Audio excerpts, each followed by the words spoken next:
if you have a Rolex, and you've ever thought about having it serviced by Rolex in Geneva, or if you're thinking about buying a vintage Rolex and then having it serviced, um, I happen to live in Geneva, and I've recently purchased a used vintage Rolex for my wife that I had serviced. So I have all the papers and the documentation of that I wanted to go over with you to give you an idea of what it's like.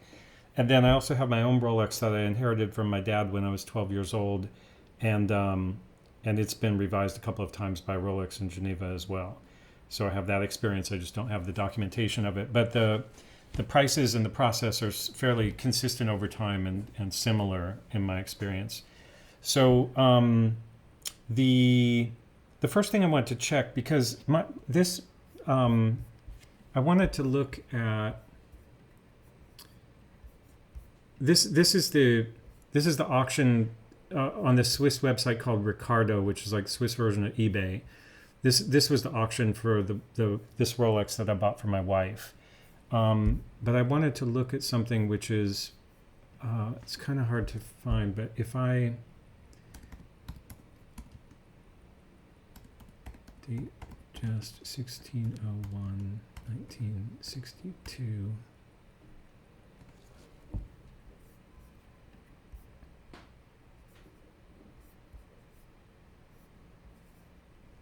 Okay, this is a good example. Yeah, this is what's interesting. My recollection of my own Rolex was that it looked like this. And then in the 1990s, a friend of mine, I was living in New York, and a friend of mine was coming to Switzerland to ski, and he said, "Give me your Rolex. I'll drop it off at Rolex on my way up to ski, and I'll pick it up when I come back, because you need to have it serviced, and that the best way to do it is to have it serviced in Geneva." So my recollection, I could be wrong, but I wish I had detailed pictures of it. Maybe I do, but my recollection is it had hands like this originally. And then after the first service, when he brought it back to me, it came back with hands like this. And I was shocked because I was like, I thought it wasn't my watch. And then after I became convinced it was my watch, I was okay again. But then, and then I had it serviced myself by Butcher, I don't know. It's a big Rolex dealer in Geneva. In the early 2000s, or somewhere around 2000, 1999 or 2000, 1962, yeah. 1962. When I had it serviced myself, I moved to Geneva in 1999, and then took it for service shortly thereafter. And again, when I received it back, I thought it wasn't my Rolex, and it's because when they revised it, I think the second time they revised it, they may have replaced the dial, because the dial is T Swiss T. And I think that in 2000 they still would have been using that dial, but it wouldn't have been on it in 62 when it was made. So, and then also any of the yellowing that's on the dial now would have been white. And the hands, they switched from I forget what the name of the hands are, the triangular ones, but they switched it from that to, I think, which I think are called baton hands. But the point is, both times I got it back, I thought it wasn't the same watch. So when I thought about buying this watch for my wife, I had those traumatic experiences, but I turned that into like a positive, which is like, I can buy any Rolex from that period that I want to, and then I can take it to Rolex and I can ask them to change the dial, and I can and when they do, they can change it to something that is whatever they have available, and I can pick it. So that's what I did. So this was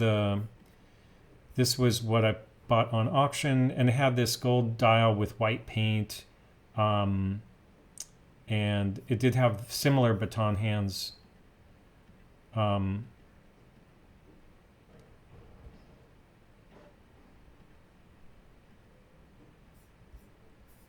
And it looks like, for sure the lume on this was done by somebody not Rolex, because it was done pretty badly. You can see these kind of globs of lume. I think that dial did say T Swiss T on it, but again, if that was, this watch was from 1979, so its dial might have been replaced also. I don't know if they were doing T Swiss T in 79. I think they were, but it still would have worn out, so somebody might have relumed it, or obviously did relume it. Anyway, I bought it on October 6th of 2000, like after the pandemic lockdowns had ended and Rolex had reopened. October 6th. I bought it for 1,099 Swiss francs, which is around 1,100 US dollars. And the next day I took it to Rolex. This is the receipt from the auction. October 8th, 2 days after I won the auction, took a day to mail it to me. As soon as I received it, I took it to Rolex service and I showed it to them, and I requested that they do an estimate for a complete overhaul and to replace the dial. And they did that, and then I received the estimate back by email on. And the reason I'm mentioning these times is just to give people an idea of how much time it took at that time. It could vary, but I gave it to them on October 8th, and October 16th, 8 days later, they had inspected it and they gave me the estimate. So the estimate,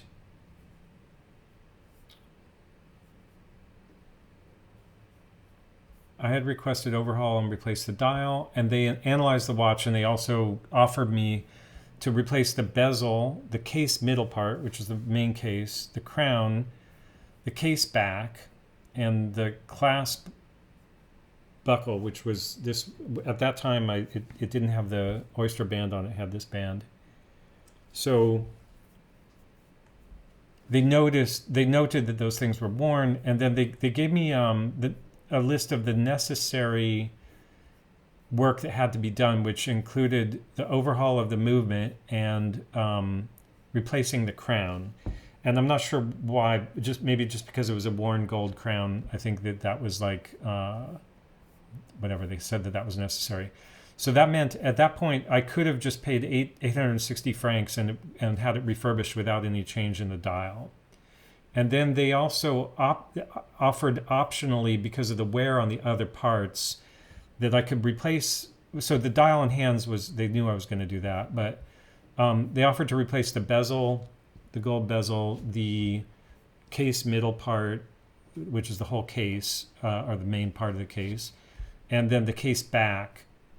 And since the crown was already going to be replaced and the crystal is part of the service, and I was paying for the dial to be, and the hands to be changed, which includes the date wheel, and the movement, they would replace any necessary parts.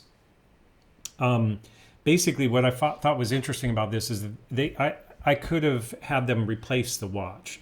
Every part would have been replaced except for the unworn parts of the movement. And it's possible that the movement in this is new, for all I know. But it's possible that I could have turned over the used watch to them that I paid $1,000 for, paid for the full service, including all the options, and walked out with a vintage 1979 Rolex that was all new. And I think that that's kind of bizarre and interesting.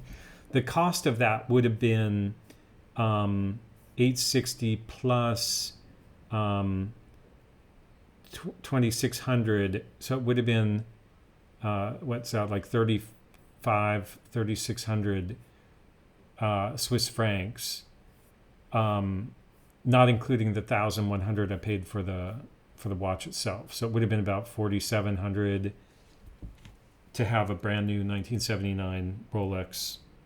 But I think that's a interesting aspect of service, and it's kind of the opposite of most people who are looking at Rolex service are thinking about preserving the watch in the state that it is, which is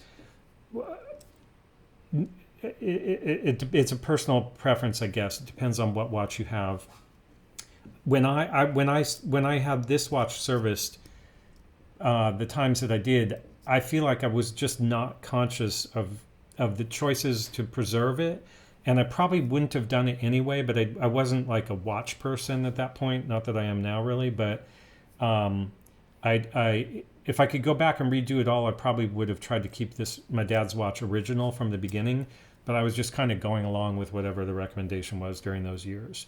And then with this watch, because it's not personal, because I bought it used, after the fact for my wife, for me, that's an opportunity if you buy a used watch to have it restored to something that's new, so that whatever it is that people love about beat up old Rolex that was their dad's, you can also have that kind of erased and then give somebody essentially a new vintage Rolex, which I think is cool. That's the way I would rather do it with new vintage.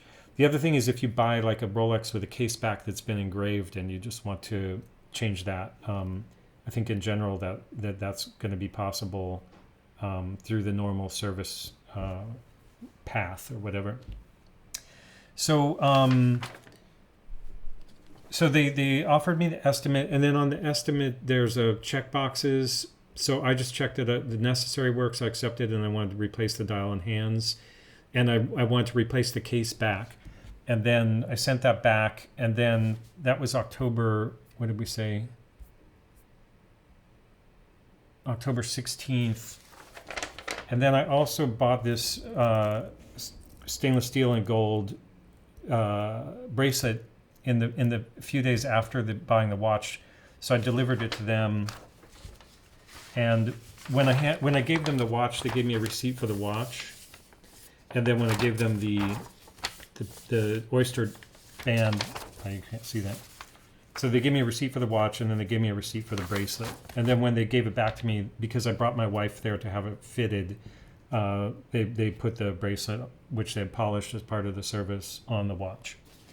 And then the cost of it was, in the end, was $696 for the overhaul, $468 for the dial and hands, $106 for the case back, $102 for the crown, and VAT. So the total cost was $1,480 for the service, and the watch had costed $1,099. So the total cost of the watch ended up being about $2,600.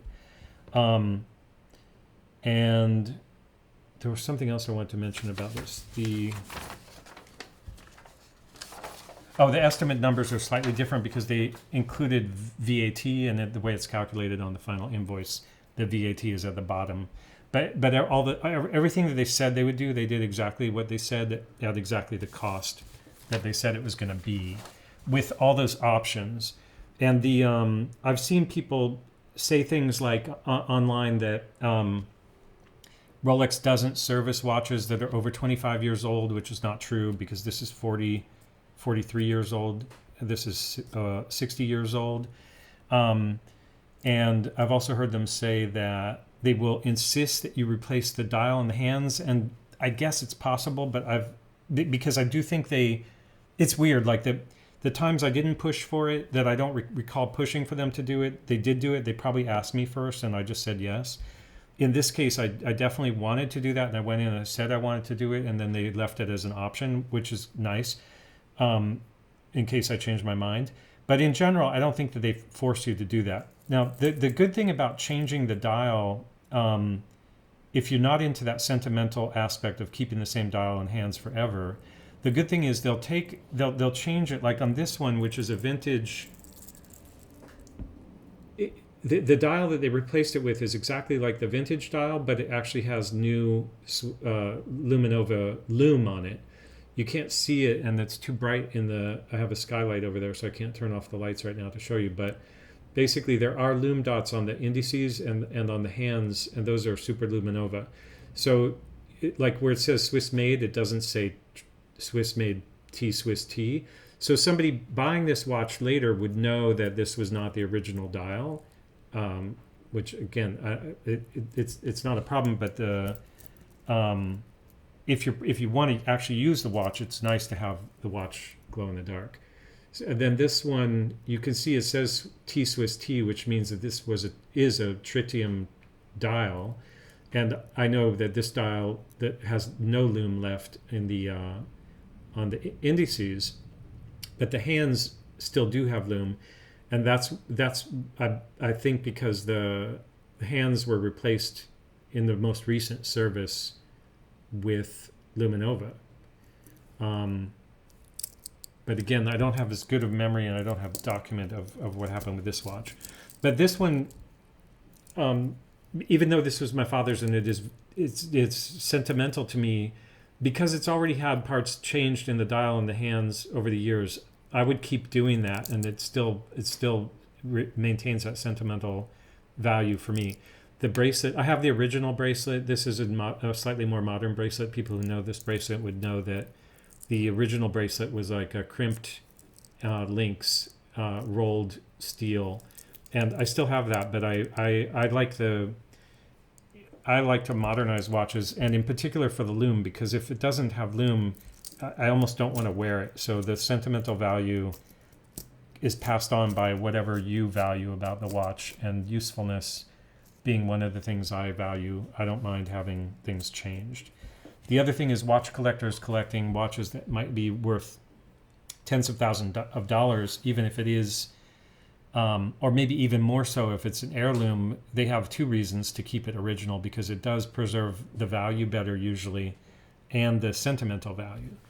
But if it's kind of like a stock value watch, like the 1601, I don't think it matters that much. But I'm not saying that it's always, of course, up to you, that choice.